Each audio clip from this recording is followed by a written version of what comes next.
not present. Mani Shri Sanjay Singh ji, concern over social and economic conditions of Sikh workers of Coal India. धन्यवाद मान्यवर, आपने मुझे एक बहुत ही गंभीर विषय पे अपनी बात कहने का मौका दिया। मान्यवर, देश भर में जो बिजली की आपूर्ति थर्मल पावर के माध्यम से, थर्मल पावर प्लांट के माध्यम से होती है, उसको संचालित करने में कोल इंडिया का और कोल इंडिया के मजदूरों का बहुत महत्वपूर्ण योगदान होता है।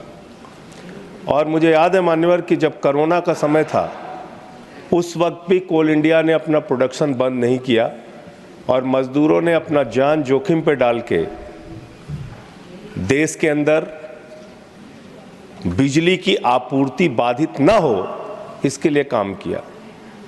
मान्यवर, कोल इंडिया का खुद का नेशनल वेज एक्ट है और उस नेशनल वेजेस एक्ट के तहत ये साफ तौर पे लिखा गया है, उसका क्लास 9.4 है जो कहता है कि जो मजदूर कोल इंडिया में काम करते करते गंभीर रूप से बीमार हो जाएगा, किसी को कैंसर की बीमारी, किसी को लीवर की बीमारी, किसी को किडनी की बीमारी, यानी कि जो गंभीर बीमारियां हैं, उनके लिए ये नियम बनाया गया कि उनके जो आश्रित हैं, उनके जो डिपेंडेंट्स हैं, उनको नौकरी दी जाएगी और इसके लिए जो परीक्षण होगा, चिकित्सीय परीक्षण होगा, वो मेडिकल बोर्ड करेगा, कोल इंडिया का मेडिकल बोर्ड करेगा।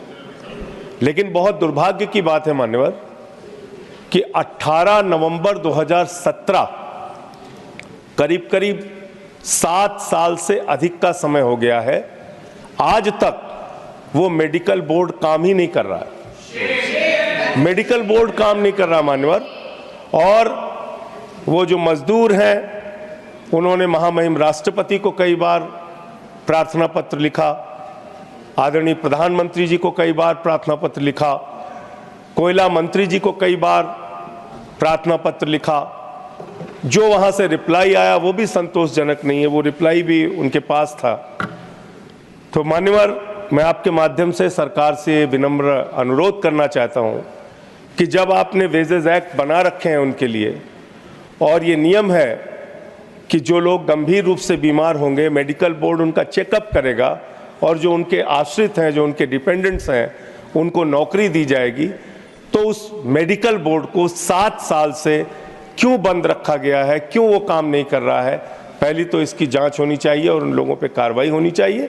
और जो लोग राष्ट्रपति को चिट्ठी लिख के इच्छा मृत्यु की मांग कर चुके हैं कि अब हम मरना चाहते हैं इस परिस्थिति में, उन लोगों की तकलीफों का भी ध्यान दिया जाए और मेडिकल जांच करा के उनके जो डिपेंडेंट्स हैं, आश्रित हैं, उनको अनुकंपा नियुक्ति दी जाए, उनको कोल इंडिया में नौकरी प्रदान की जाए। धन्यवाद मान्यवर।